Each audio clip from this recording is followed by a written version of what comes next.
Bem-vindos ao nosso espaço, um mergulho profundo nos assuntos mais interessantes de esportes, ciências e temas gerais do momento. Aqui você vai encontrar conteúdo de qualidade, com análises empolgantes e descobertas fascinantes que vão expandir seus horizontes. Nossa missão é trazer informação relevante de forma dinâmica e descontraída. Queremos que você faça parte dessa jornada incrível de conhecimento e diversão. Se gostar do nosso conteúdo, não esqueça de deixar seu like e se inscrever no canal para não perder nenhuma novidade. Ative o sininho também. Aproveite! If you love science, don't forget to like and subscribe.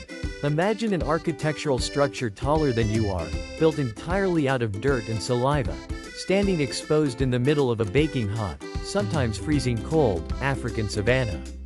Now imagine that inside this structure, the temperature never wavers more than a single degree, ensuring the survival of a fragile, living colony.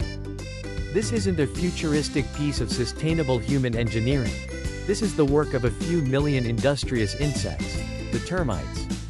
Specifically, we are talking about the Macrotermes genus, the master architects of the natural world. Their mounds, often reaching 3 to 5 meters high, and sometimes stretching several stories underground, are not merely piles of dirt. They are thermodynamic masterpieces, intricate organs that breathe, filter air, and regulate temperature with impossible precision. They are, in the truest sense, self-air conditioning. The secret lies not just in the material, but in the incomprehensible geometry embedded within the structure, the use of hyperbolic and fractal designs. To understand why this is so critical, we must first look at the mound's purpose. The colony relies entirely on a massive, delicate fungal garden located deep within the subterranean core. This fungus, which the termites use to break down cellulose, must be kept at a perfect 30 degrees Celsius, 86 degrees Fahrenheit, year-round. Outside, temperatures can swing wildly, from near-freezing nights to scorching daytime peaks over 40 degrees Celsius. The termite solution is a constant, driven, passive convection system, and the structure that facilitates it looks astonishingly similar to models of hyperbolic geometry. In Euclidean geometry, the geometry of flat surfaces, you can only pack so much surface area into a given volume. But in hyperbolic geometry, space curves, allowing you to maximize surface area exponentially. Think of the complex folds of a brain or the branching structure of a lung, or even certain corals. These are nature's ways of using non-Euclidean geometry to maximize interaction within a limited space. The termites apply this principle to their tunnel networks. The internal walls of the mound are riddled with tiny, convoluted, interconnected channels.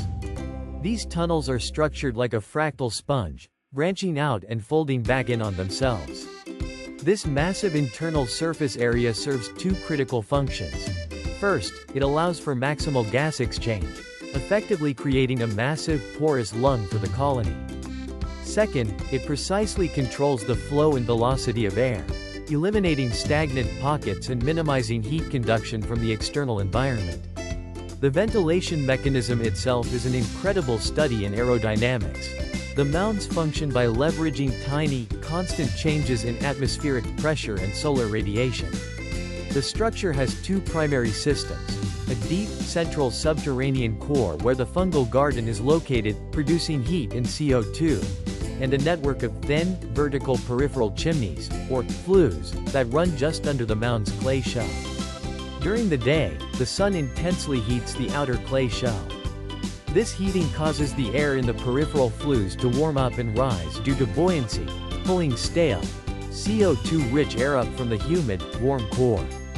As the hot, old air exits through microscopic pores at the mound's summit, it creates a subtle negative pressure inside the mound, drawing fresh, cooler air down through the wider, cooler tunnels at the base. It is a constantly circulating, heat-driven, self-regulating current. Even when the air outside is still, the mound is breathing. Researchers have found that this cyclic exchange happens roughly once per hour, perfectly flushing the internal atmosphere. If the exterior conditions change, say, a sudden storm or a cold front, the geometry of the tunnels naturally dampens the thermal fluctuation before it reaches the core. This principle of bioarchitecture is not just a scientific curiosity, it has become a template for human engineering. The most famous example is the Eastgate Center in Harare, Zimbabwe. Designed by architect Mick Pierce, the building uses no traditional air conditioning. Instead, it mimics the termite mound structure, utilizing thermal mass and internal convection shafts to keep the building cool, reducing energy consumption by over 90% compared to conventional buildings of its size. The termite mound is a humble reminder that some of the most complex, robust, and sustainable engineering solutions are already being executed flawlessly in the natural world, dictated by mathematics that transcends our common intuition. They prove that sometimes the most sophisticated design is achieved by leveraging the subtle, relentless forces of physics through hyperbolic ingenuity. For more incredible facts like this, don't forget to subscribe and turn on notifications.